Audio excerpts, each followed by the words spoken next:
Hola chicos, este problema de julio del 2018, la opción B, sección 2, es un problema muy interesante porque hace hincapié en el concepto de puntos que oscilan en fase.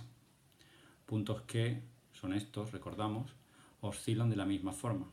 Dos puntos que cuando uno está arriba el otro también lo está, cuando uno está abajo el otro también lo está, cuando uno está en el punto medio subiendo o bajando, el otro hace exactamente lo mismo. Recordamos que en una onda infinita estos puntos son infinitos y se definen como aquellos que están separados múltiplos enteros de longitudes de onda, ¿vale? Otro aspecto interesante de este problema lo hace el hecho de que en la ecuación de la onda se utiliza el coseno en vez del seno, y esto pues añade una pequeña dificultad, puesto que vosotros estáis acostumbrados a trabajar más bien con la función seno. Bueno, pues vamos allá, vamos a empezar a resolver el problema y lo iremos comentando poco a poco. Lo primero que vamos a hacer es escribir la ecuación de la onda de una forma más cómoda. Para ello lo que vamos a hacer es introducir el factor 5pi dentro del paréntesis y escribimos la onda de una manera más reconocible. Aquí la tenemos. Ahora lo siguiente que vamos a hacer es, pues como viene siendo usual, reconocer los parámetros que intervienen. Por ejemplo, este 0,5 será la amplitud, este factor 10pi será la pulsación y este factor 5pi será el número de ondas. Llegados a este punto de la pulsación, aunque no nos lo pidan explícitamente, vamos a calcular la frecuencia, y puesto que la relación entre la pulsación y la frecuencia es la que se escribe, de aquí vemos que la frecuencia es de 5 Hz y que por lo tanto, y esto nos servirá después, el periodo es de 0,2 segundos. Y del número de ondas, puesto que se define como 2pi partido la longitud de onda, de aquí podemos ver que dicha longitud de onda es 2pi partido 5pi, o sea, 2/5, que da un total de 0,4 metros. Leyendo con atención el apartado A del problema, vemos que se nos pide la distancia mínima que hay entre dos puntos de la cuerda con la misma elongación y velocidad en un mismo instante determinado. Dicho de otra manera, lo que se nos está haciendo es preguntar por el valor de la longitud de onda. Puesto que dos puntos que estén separados una misma longitud de onda, una longitud de onda o dos o tres o cuatro, resulta que están en fase. Así que esta frase que se señala en verde es una forma de preguntarnos cuál es la mínima separación entre dos puntos que están en fase. Como hemos sacado en el apartado anterior, en el ejercicio anterior, que dicha longitud de onda es de 40 centímetros, aquí tenemos escrita la respuesta. La distancia mínima entre dos puntos de la cuerda con la misma elongación y velocidad en el mismo instante es la longitud de la onda y es de 0,4 metros.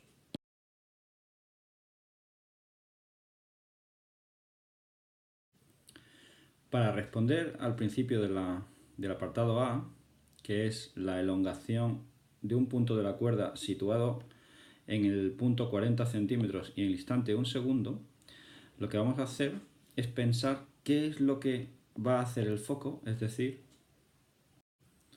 cuál es la elongación del foco x igual a 0 en el instante t igual a 0. Y si nos lo preguntamos y sustituimos en esta ecuación, lo que obtendremos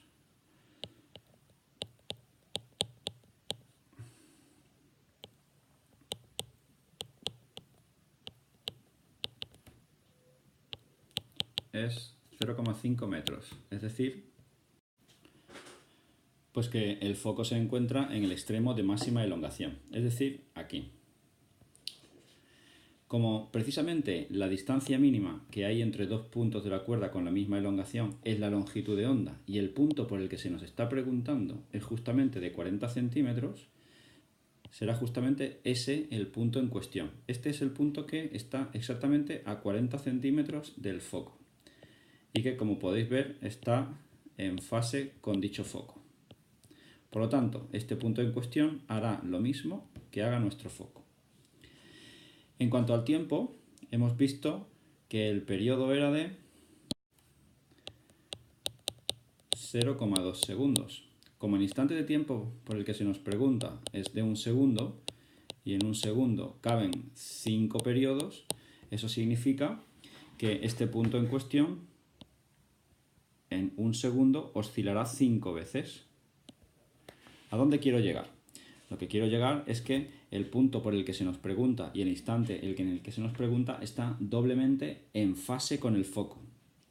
Y digo doblemente porque lo está en cuanto a la distancia por la longitud de onda, está separado justamente una longitud de onda, y en cuanto al tiempo, porque está separado 5 periodos completos. Luego, si el punto parte de arriba, una oscilación completa en 0,2 segundos subirá y bajará. Otra oscilación completa bajará y subirá, mejor dicho. Bajará y subirá otra vez y otra vez.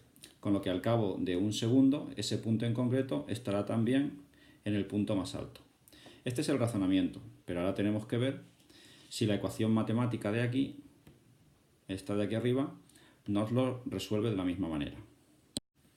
Para ello lo que hacemos es escribir la ecuación para la distancia 0,4 metros y un segundo de tiempo, y sustituimos en la ecuación de arriba, esta de aquí. Y lo que nos sale es 0,5 por el coseno de 10pi por un segundo menos 5pi por 0,4. Y esto es igual a 0,5 por el coseno de 10pi menos 2pi, 8pi, que es exactamente 0,5 metros. Y la ecuación nos da el mismo resultado que habíamos obtenido para el foco. Por eso decimos que ese punto en cuestión, en el instante en cuestión, está en fase con el foco, ¿vale? Luego hablamos de puntos que están en fase.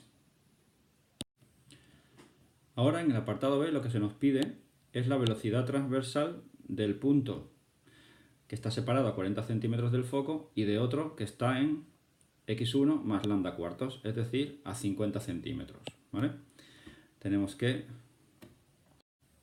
los puntos con los que tenemos que trabajar son x1, que está a 40 centímetros del foco, y x2, que está a 50 centímetros del foco, que es el punto x1 más lambda cuartos. Si lo dibujamos en esta gráfica de aquí, podremos ver que el punto x1 es este trocito de aquí, x1, esta distancia, y x2 va a ser exactamente este punto de aquí, el que llamamos x2. ¿Por qué? Porque entre un vértice y el punto que pasa por 0, que llamamos nodo, hay exactamente lambda cuarto. Entre nodo y el otro vértice hay otro lambda cuarto. Entre el valle y el otro nodo hay exactamente lambda cuartos, y por último otro lambda cuarto entre el nodo y el otro pico. Bien, si nos damos cuenta, este punto de aquí está en un extremo, en un pico, por lo tanto la velocidad del punto x1 en el instante 1 segundo debe ser 0, mientras que la velocidad del punto x2 en el mismo instante debe ser o más o menos la velocidad máxima, puesto que está en el centro. Lo que no sabemos es si está subiendo o si está bajando. Será la ecuación la que nos lo diga, pero en cualquier caso debe ser la velocidad máxima. Para ver si nuestro razonamiento ha sido exitoso, lo que vamos a hacer es escribir la ecuación de la velocidad de vibración de cualquier punto de la cuerda en cualquier instante. Y eso lo hacemos derivando nuestra ecuación original. La derivada de la ecuación de la elongación de la onda, recordad, siempre respecto al tiempo. Y esto nos devuelve menos 5pi por el seno de 10πt menos 5πx. Vamos con el primer punto. La velocidad transversal del punto x1 en el instante t es igual a menos 5pi por el seno de 10pi por 1 menos 5pi por 0,4, que es igual a menos 5pi por el seno de 8pi, que es exactamente 0 metros por segundo. ¿Por qué nos ha salido 0 metros por segundo? Pues ya hemos hecho la discusión anteriormente.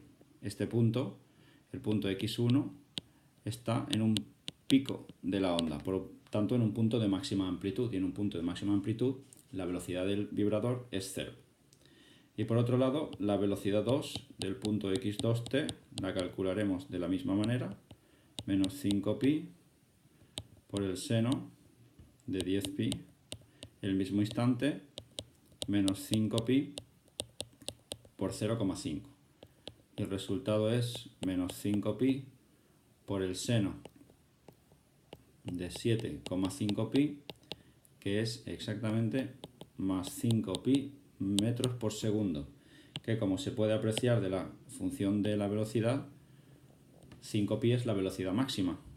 Esta ecuación además nos dice que esa velocidad es positiva, con lo que el punto en cuestión que estamos tratando ahora es un punto, el que estaba en el centro, pero además subiendo, es un punto ascendente.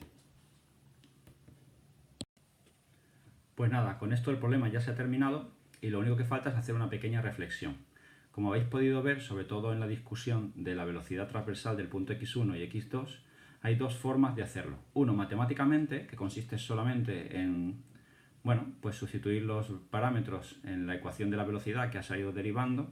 Ahí demostramos que somos unos hachas con las matemáticas y que somos capaces de obtener un resultado numérico, pero desde el punto de vista de esta asignatura es mucho más importante llegar a la conclusión correcta sin necesidad de hacer números, razonando como un punto y otro punto pueden estar en fase o en oposición de fase con otro punto conocido, como puede ser el foco.